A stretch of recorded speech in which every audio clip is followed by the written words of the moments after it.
आज हम डिस्कस करेंगे इम्पोर्टेंट करंट अफेयर्स ऑफ 23 जुलाई 2020 जो गवर्नमेंट एग्जाम के लिए काफ़ी इम्पोर्टेंट है। आपने अभी तक अगर ZTV एजुकेशन एंड एग्ज़ाम का चैनल सब्सक्राइब नहीं किया है तो प्लीज़ सब्सक्राइब कर लीजिए, क्योंकि हम हर रोज़ इम्पोर्टेंट करंट अफेयर्स आपके सामने लाते रहेंगे। डेली अपडेट्स के लिए आप हमारा टेलीग्राम ग्रुप भी ज्वाइन कर सकते हैं, जिसका लिंक हमने नीचे डिस्क्रिप्शन में दे दिया है। तो चलिए अब शुरू करते हैं। India idea summit. अब तक के भारत में निवेश के लिए बेहतर समय नहीं, पीएम मोदी पर प्रकाश डाला। प्रधानमंत्री नरेंद्र मोदी ने इंडिया आइडिया समिट में अपने मुख्य भाषण के दौरान आज भारत की अर्थव्यवस्था की खुलेपन और लचीलापन पर प्रकाश डाला और कहा कि अब भारत में निवेश करने के लिए बेहतर समय नहीं है। प्रधानमंत्री ने वीडियो कॉन्फ्रेंसिंग के जरिए अपना संबोधन दिया। प्रधानमंत्री ने बेहतर भविष्य सुनिश्चित करने के लिए आवश्यकता पर जोर देकर अपने भाषण की शुरुआत की थी। उन्होंने कहा कि यह हम सभी को है जिन्हें भविष्य में सामूहिक रूप से आकार देना होगा। उसी के लिए पीएम मोदी ने कहा कि हमारे दृष्टिकोण को अधिक मानव केंद्रित होने की आवश्यकता है। वैश्विक आर्थिक लचीलापन। प्रधानमंत्री ने बाहरी झटकों के खिलाफ वैश्विक आर्थिक लचीलापन बनाने के महत्व पर प्रकाश डाला। उन्होंने कहा कि यह समझने के लिए एक वैश्विक महामारी है, लेकिन लचीलापन कितना महत्वपूर्ण है। उन्होंने कहा कि वैश्विक आर्थिक लचीलापन मजबूत घरेलू आर्थिक क्षमताओं को सुनिश्चित करके प्राप्त किया जा सकता है, जिसका अर्थ है विनिर्माण के लिए घरेलू क्षमता में सुधार, वित्तीय प्रणाली के स्वास्थ्य को बहाल करना और अंतर्राष्ट्रीय व्यापार के विविधीकरण।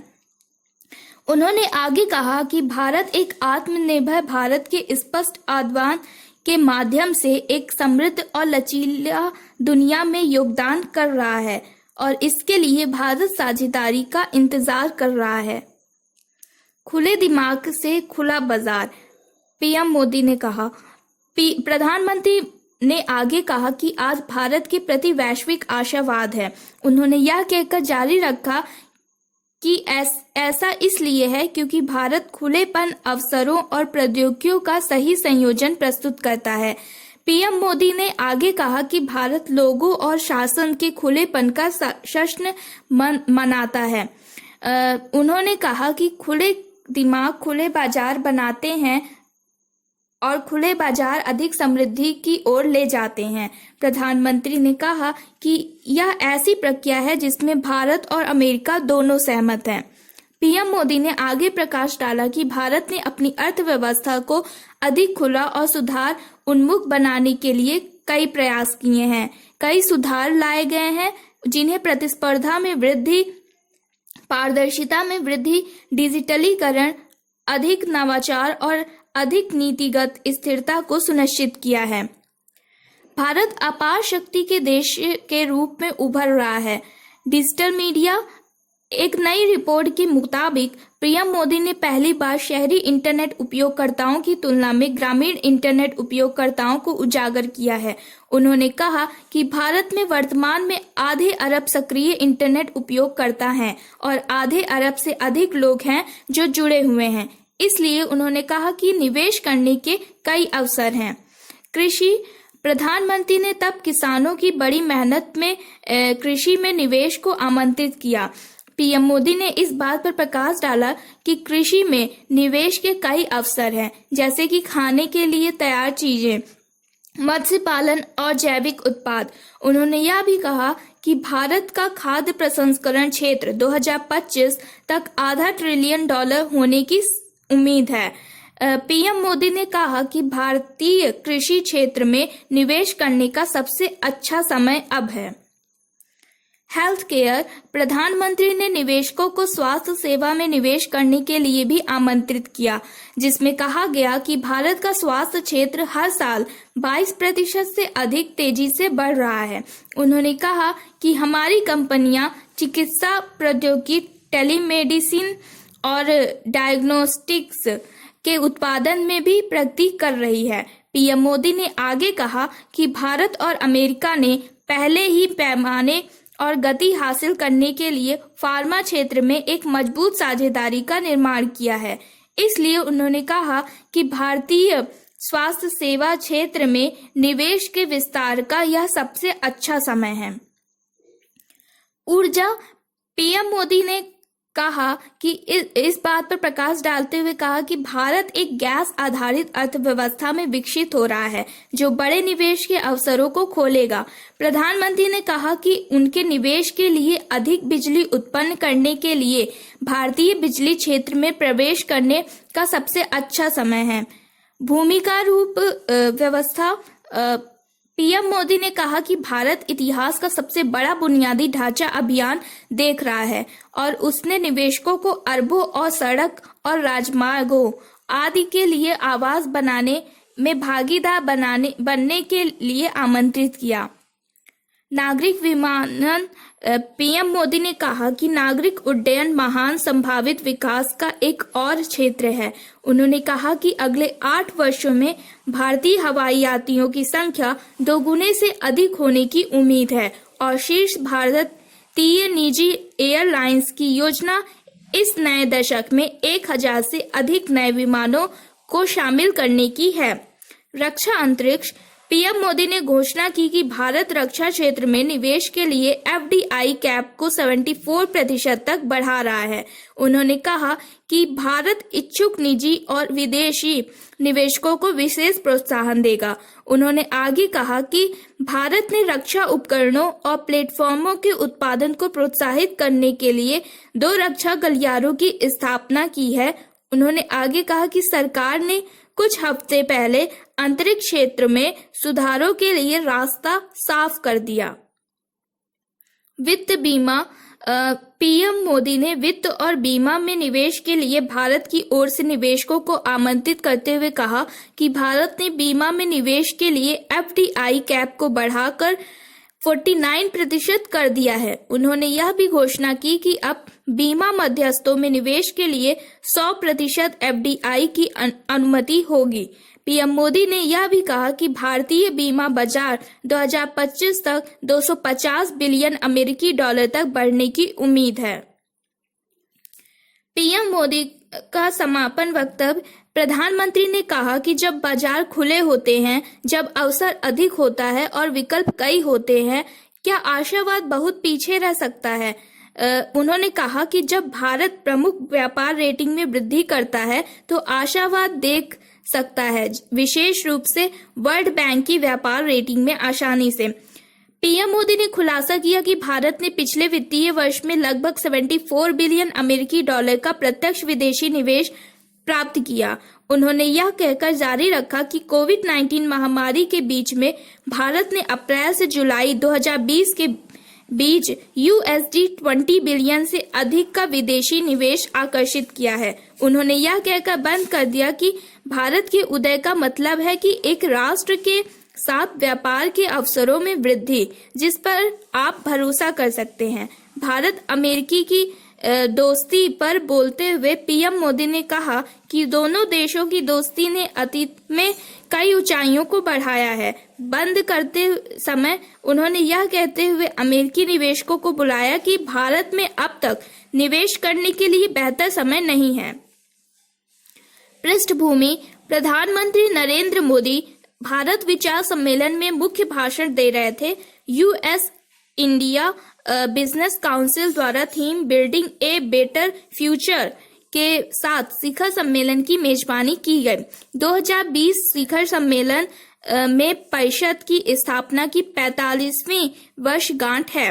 प्रधानमंत्री नरेंद्र मोदी के अलावा इस कार्यक्रम के अन्य प्रमुख वक्ताओं में अमेरिकी विदेश मंत्री माइक पोम्पियो, केंद्रीय विदेश मंत्री डॉक्टर एस जयशंकर, संयुक्त राष्ट्र में पूर्वी अमेरिकी राजदूत निक्की हेली शामिल थे। वर्चुअल इंडिया आइडियाज समिट में भारत और संयुक्त राज्य अमेरिका के कई उच्च स्तरीय नीति निर्माताओं, राज्य स्तरीय अधिकारियों और व्यापार और समाज के नेताओं की भागीदारी देखी गई। आईटी मंत्री रविशंकर प्रसाद कहते हैं, G20 डिजिटल मंत्री की बैठक डेटा संप्रभु राष्ट्र से संबंधित होना चाहिए। G20 डिजिटल मंत्री की बैठक अभी चल रही है। Virtual meeting G20 leaders summit 2020 के लिए शेरपा ट्रैक के एक भाग के रूप में हो रही है, जिसकी मेजबानी सऊदी अरब करेगा। डिजिटल अर्थव्यवस्था मंत्रियों की बैठक में केंद्रीय IT मंत्री रविशंकर प्रसाद ने भाग लिया। वीडियो कॉन्फ्रेंसिंग के जरिए G20 digital economic ministerial meeting को संबोधित करते हुए केंद्रीय IT मंत्री ने प्रधानमंत्री नरेंद्र मोदी के नेतृत्व में कोरोना वायरस के प्रबंधन के लिए भारत के प्रभावी प्रयासों के बारे में बात की। रविशंकर प्रसाद ने कोविड-19 के खिलाफ भारत की लड़ाई में डिजिटल तकनीकों के उपयोग पर भी प्रकाश डाला। उन्होंने कहा कि हम सभी को यह स्वीकार करने की आवश्यकता है कि डिजिटल अर्थव्यवस्था को डेटा अर्थव्यवस्था में हाथ से जाना चाहिए। डेटा संप्रभु राष्ट्र से संबंधित होना चाहिए, IT मंत्री ने कहा। केंद्रीय IT मंत्री ने इस बात पर प्रकाश डाला कि डेटा संप्रभु राष्ट्र से संबंधित होना चाहिए जो अपने लोगों की गोपनीयता और डिजिटल चिंताओं से रक्षा करे। उन्होंने आगे उल्लेख किया कि डिजिटल अर्थव्यवस्था की वृद्धि के लिए डेटा बेहद महत्वपूर्ण और नवाचार, उद्यम और सुरक्षा सहित इसके विभिन्न पहलुओं को संतुलित करने की आवश्यकता है। डिजिटल प्लेटफॉर्म को जवाबदेह बनाने की आवश्यकता है। मंत्री ने कहा कि यह स्वीकार करने का समय है कि दुनिया में कहीं भी डिजिटल प्लेटफॉर्मों को संप्रभु देशों की चिंताओं के प्रति उत्तरदायी, जवाबदेह और संवेदनशील होना चाहिए। भरोसेमंद डिजिटल इकोसिस्टम का निर्माण। रविशंकर प्रसाद ने आगे कहा कि भरोसेमंद AI इकोसिस्टम कभी भी उभर नहीं सकता है जब तक कि भरोसेमंद डिजिटल परिस्थिति तंत्र नहीं है। इसलिए उन्होंने बताया कि डेटा सुरक्षा और एक सुरक्षित साइबर वातावरण सुनिश्चित करना प्रमुख मुद्दे हैं। पृष्ठभूमि। वार्षिक G20 बैठक के लिए परामर्श 3 ट्रैक, वित्त, शेरपा ट्रैक्स और नागरिक समाज संगठनों की सगाई के माध्यम से आयोजित की जाते हैं।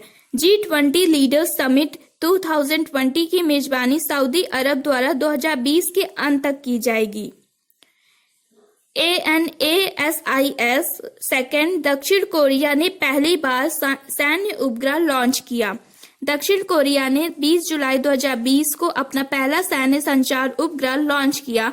इस उपग्रह को निजी ऑपरेटर स्पेसएक्स द्वारा लॉन्च किया गया था। सैन्य उपग्रह ANASIS सेकेंड का उद्देश्य परमाणु हथियारों से लैस उत्तर कोरिया के खिलाफ देश की रक्षा करने की क्षमता को बढ़ाना है। मुख्य विचार। दक्षिण कोरिया सैन्य उपग्रह ने फाल्कन 9 रॉकेट पर सवार फ्लोरिड के केप कैनावेरल एयरफोर्स स्टेशन से विस्फोट किया। ANASIS सेकेंड उपग्रह को लिफ्ट ऑफ स्पेसएक्स की पुष्टि के लगभग 32 मिनट बाद सफलतापूर्वक तैनात किया गया था। इसके बारे में 2 हफ्ते में 36,000 किलोमीटर की अपनी पूर्व नियोजित कक्षा तक पहुंचने की उम्मीद है। दक्षिण कोरिया की सेना को परीक्षण के बाद अक्टूबर में व्यवस्था संभालने की उम्मीद है। महत्व। ANASIS सेकेंड उपग्रह के प्रक्षेपण ने दक्षिण कोरिया को एक सैन्य मात्र संचार उपग्रह के रूप में दुनिया का 10वां देश बना दिया है। उपग्रह का उद्देश्य स्थायी और सुरक्षित सैन्य संचार प्रदान करना है। प्रभाव। उपग्रह प्रक्षेपण में दक्षिण कोरियाई सेना की स्वतंत्र परिचालन क्षमताओं को बढ़ावा मिलेगा। दक्षिण कोरिया ने देश में तैनात 28,500 से अधिक सैनिकों के साथ संयुक्त राज्य अमेरिका के साथ गहरे सुरक्षा संबंध साझा किए हैं। ANASIS सेकेंड के लॉन्च ने वर्ष 2020 में स्पेसएक्स द्वारा 12वें लॉन्च को चिन्हित किया। उपग्रह मिशन को मूल रूप से 14 जुलाई को लॉन्च करने की योजना बनाई गई थी, लेकिन अतिरिक्त प्री फ्लाइट रॉकेट चेक के लिए समय की अनुमति देने के लिए तारीख को स्पेस एक्स द्वारा वापस धकेल दिया गया। भारत विचार शिखर सम्मेलन 2020 का विषय क्या है? इसका सही उत्तर है बेहतर भविष्य का निर्माण। इंडिया आइडिया समिट के 2020 की थीम एक बेहतर भविष्य का निर्माण है। शिखर सम्मेलन की मेजबानी यूएस इंडिया बिजनेस काउंसिल द्वारा की गई है। इस वर्ष के संस्करण में परिषद की स्थापना 45वीं वर्षगांठ है। किस राज्य की सरकार ने मुख्यमंत्री आवास गृह योजना को मंजूरी दी? इसका सही उत्तर है दिल्ली। दिल्ली के मुख्यमंत्री अरविंद केजरीवाल ने 21 जुलाई 2020 को घोषणा की कि उनकी सरकार ने मुख्यमंत्री आवास गृह राशन योजना को मंजूरी दे दी है। योजना से सभी लाभार्थी राशन की डोर स्टेप डिलीवरी का लाभ उठा सकेंगे। किस राज्य ने 5 सितंबर 2020 से स्कूलों को फिर से खोलने का फैसला किया है? इसका सही उत्तर है आंध्र प्रदेश। आंध्र प्रदेश सरकार ने 5 सितंबर 2020 से स्कूलों को फिर से खोलने की योजना बनाई है। हालांकि तारीख आने पर स्थिति का मूल्यांकन करने के बाद अंतिम निर्णय लिया जाएगा। पीएम मोदी ने हाल ही में काकरापुर परमाणु ऊर्जा संयंत्र 3 में आलोचनात्मकता हासिल करने के लिए परमाणु वैज्ञानिकों की प्रशंसा की। पावर प्लांट किस राज्य में स्थित है? इसका सही उत्तर है गुजरात। प्रधानमंत्री नरेंद्र मोदी ने 22 जुलाई 2020 को परमाणु वैज्ञानिकों को बधाई दी क्योंकि गुजरात के काकरापुर परमाणु ऊर्जा संयंत्र 3 ने आलोचना हासिल की। प्रधानमंत्री ने कहा कि स्वदेशी 700 megawatt KAPP3 reactor make in India अभियान का एक चमकदार उदाहरण होगा। हाल ही में किस देश ने अपना पहला सैन्य उपग्रह लॉन्च किया? इसका सही उत्तर है दक्षिण कोरिया। दक्षिण कोरिया ने 20 जुलाई 2020 को अपना पहला सैन्य उपग्रह लॉन्च किया। इस उपग्रह को निजी ऑपरेटर स्पेस एक्स द्वारा लॉन्च किया गया था। सैन्य उपग्रह ANASIS-2 का उद्देश्य परमाणु हथियारों से लैस उत्तरी कोरिया के खिलाफ देश की रक्षा करने की क्षमता को बढ़ाना है। 22 जुलाई 2020 को किस देश के तट पर 7.8 तीव्रता का भूकंप आया था? इसका सही उत्तर है अलास्का। 22 जुलाई 2020 को अलास्का के तट पर 7.8 तीव्रता का भूकंप आया था। इसकी पुष्टि राष्ट्रीय महासागरीय और वायुमंडलीय प्रशासन ने की थी। शुरू में सुनामी की चेतावनी जारी की गई थी, लेकिन बाद में इसे रद्द कर दिया गया था। किस राज्य का पहला प्लाज्मा बैंक मिशन कोप 21 जुलाई को शुरू किया गया? इसका सही उत्तर है कर्नाटका। कर्नाटका के डिप्टी सीएम CN अश्वत्थनारायण ने 21 जुलाई को मिशन कोप कोविड प्लाज्मा एंडेवर के एक भाग के रूप में बेंगलुरु के SCG अस्पताल में राज्य के पहले प्लाज्मा बैंक का उद्घाटन किया। इंडियन प्रीमियर लीग के 2020 संस्करण की मेजबानी कौन सा राष्ट्र करेगा? इसका सही उत्तर है UAE।